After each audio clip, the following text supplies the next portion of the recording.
Ako si Enzo, bagong hire na morgue assistant sa isang lumang ospital sa Maynila. Hindi ako maselan. Lahat ng trabaho, tinatanggap ko na.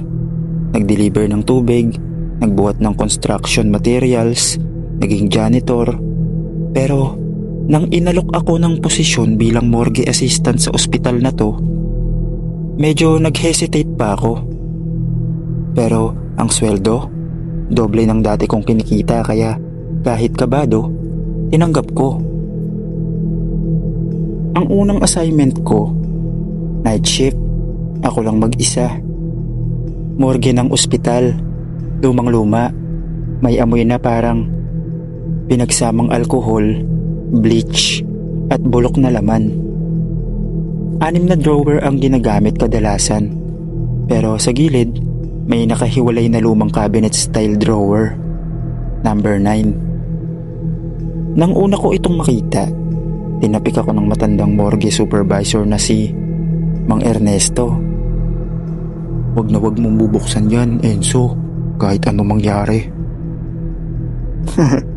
Bakit po? May multo? Hindi siya ngumiti.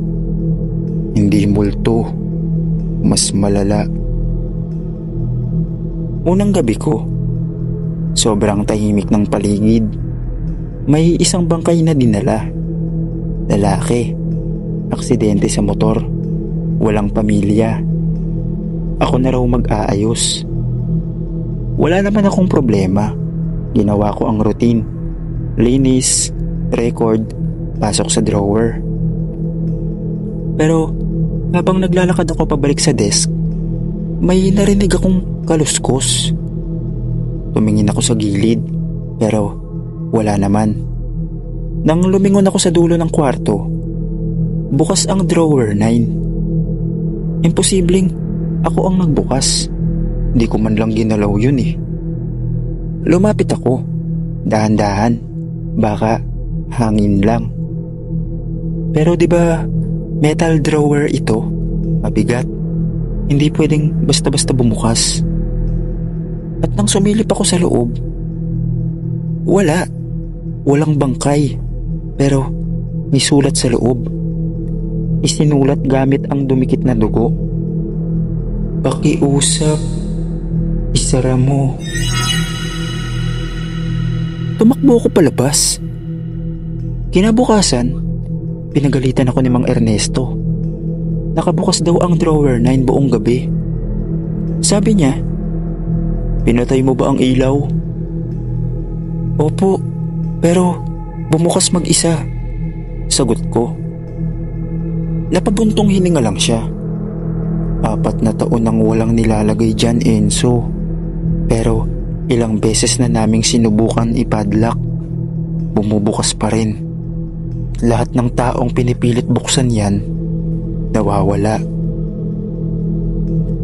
Ilang araw ang lumipas. May dumating na bangkay. Babae, nasa 20s. Bigla ang cardiac arrest. Wala sa listahan ng mga pasyente. Walang records. Pero may utos na i-store raw sa morgue pansamantala. Tinanggap ko. Nang lilinisin ko na ang katawan niya, napansin kong nakangiti siya. Bahagyang ngiti, hindi normal sa patay. At sa labi niya, mapapansin mong para siyang galit.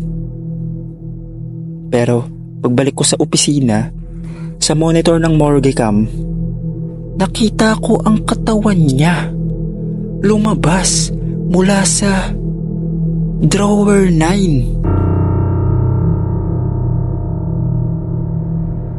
Paano nangyari yun? Hindi ko siya nilagay roon. Muli akong bumalik. Pagbukas ko ng drawer 3, wala na siya roon. Tumakbo ko sa number 9. Bumukas na naman. Pero ngayon, may laman na. At hindi lang basta katawan. Ako ang nasa loob ng drawer 9. Nakadilat, nakangiti, may hiwa sa liig. Bigla akong na-blackout. Pagising ko, Nasa opisina ako ng HR. Sabi nila, nahimatay daw ako habang naglilinis. Wala raw bangkay na babae. Walang entry, walang order. Pero nang balikan ko ang morgue ng palihim, sarado ang lahat ng drawer maliban sa number 9. At sa sulok ng pinto, may nakita akong sulat. Dugo ang gamit. Kasunod ka na. Hindi na ako nag-isip. Lumipat ako ng trabaho kinabukasan. Hindi ako nagdalawang isip na mag-resign. Pero sa panaginip ko gabi-gabi, naririnig ko ang tunog ng nagbubukas na drawer. At isang boses sa dilim ang paulit-ulit na bulong. Pakiusap. Isara mo.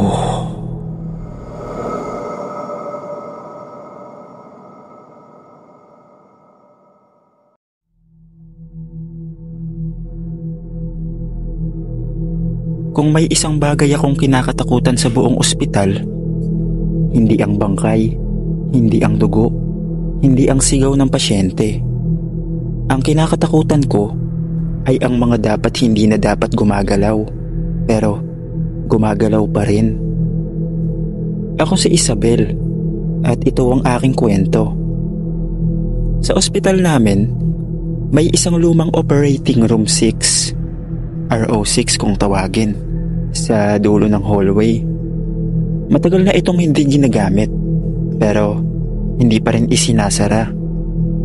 Nakalak ito buong araw, pero walang gustong gumamit kahit sa panahon ng emergency.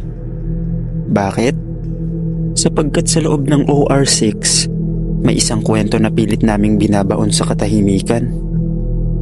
Noong isang taon, may nangyaring hindi inaasahan. Isang surgical error. Napatay ng isang consultant ang isang pasyente sa OR6. Hindi dahil sa komplikasyon, kundi dahil sa galit. Ayon sa mga narinig naming bulong, nagwala ang pasyente sa gitna ng operasyon. Pero ang totoo, sinakal ng consultant ang pasyente habang nakahiga ito na naka-anesthesia. Nagawa itong itago sa ulat, pero simula noon, may sumpa na raw sa OR6. Bilang bagong resident, wala akong alam sa mga kwentong yon. Hanggang sa isang araw, tanghaling tapat, medyo kadiliman sa operating floor, tumawag ang ER. Doktora Isabel, may trauma case. Baril sa tiyan. Kailangan i-operate ASAP. Opo, saan po ang OR? Tanong ko habang hinahabol ang elevator. OR6, yun lang ang available. Napahinto ako. OR6 po? Oo, wala nang ibang bakante. Lahat puno. Nang dumating ako sa OR6, tila ibang ospital ang ambience. Madilim ang ilaw kahit bukas. Parang dilaw ang puti. May amoy na kalawang at lumang gamot. Pero ayoko naman ipakitang duwag ako. Inilagay na ang pasyente. Babae. Nasa 30. Binaril sa sikmura. Critical. Nasa gitna na kami ng incision nang biglang nag-flicker ang ilaw. Akala ko power interruption lang. Pero may isang bagay akong napansin. Yung suction machine biglang gumalaw mag-isa. Walang kumokontrol, pero parang hinihigop ang wala. Napatingin sa akin si Nurse Mel. Dok, may nagsasalita ba sa likod ko? Ah? Sabi niya, ulitin mo raw ang hiwa mo. Napatingin ako sa pasyente. Nakapikit pero may bumubulong talaga sa tenga ng nurse. Hindi ito normal. Nagpatuloy kami. Pero habang hinihiwa ko ang laman, parang may humihila sa kamay ko. Ang bisturi ko dumulas at muntik nang tamaan ang maselang bahagi. Ay! Sandali lang! Napasigaw ako. Nang sinilip ko ang pasyente, nakadilat na siya. Pero wala na siyang mata.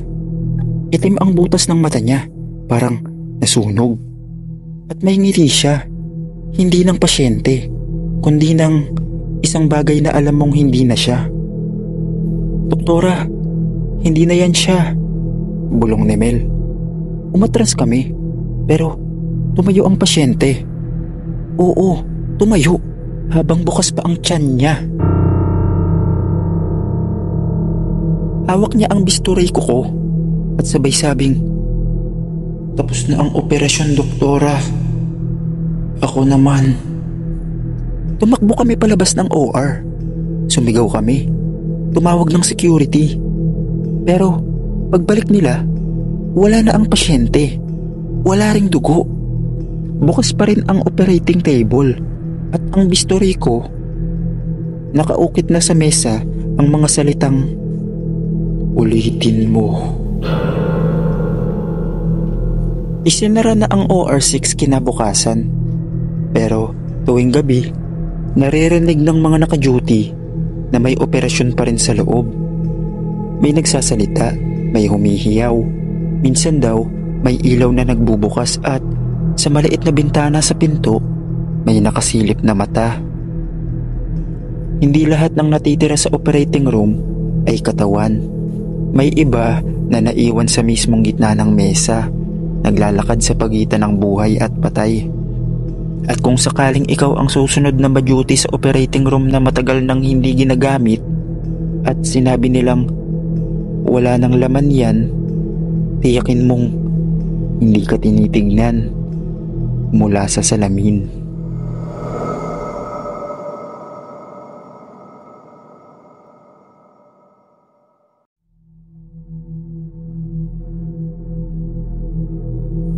Hindi talaga ako naniniwala sa multo.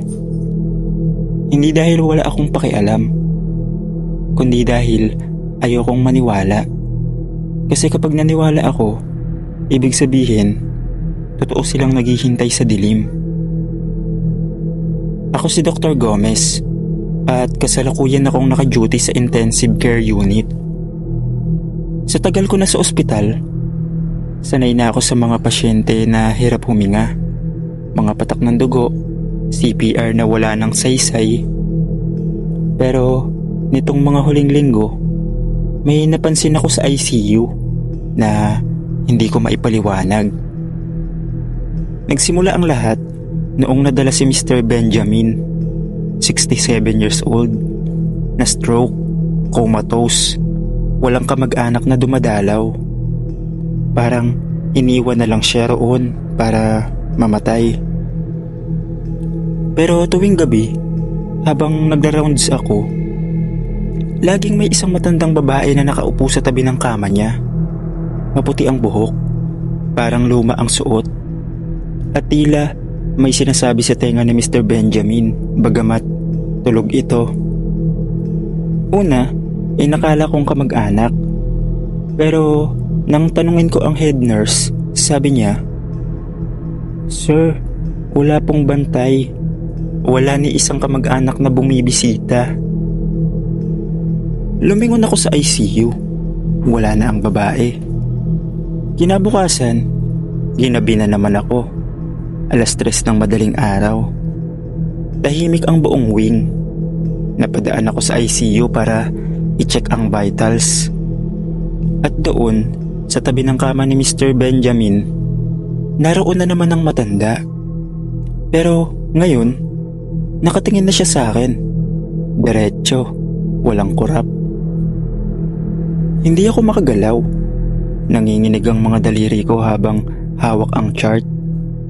Walang salita, wala ring tunog. Pero sa mata niya, may sinasabi, "Huwag kang makialam." Kinabukasan, dead on arrival na si Mr. Benjamin. Hindi ko alam kung bakit, pero may kutob ako na hindi lang basta natural causes ang ikinamatay niya. Parang may hinila palabas sa kanya. Parang may pumitas ng kaluluwa. Pero hindi dyan natapos.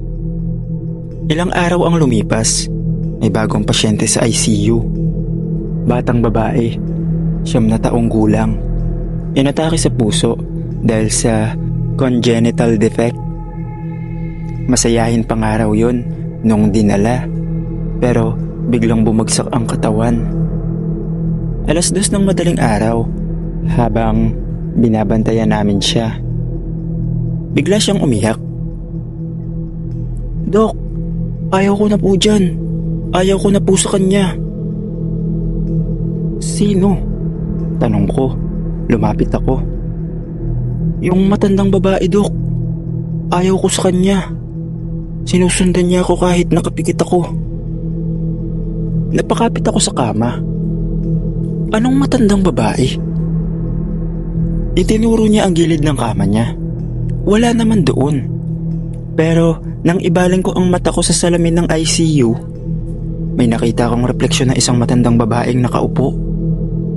Pagkatapos nun, sunod-sunod na ang nangyari. Isang nurse ang natagpo ang nakaluhod sa harap ng walang laman na kama.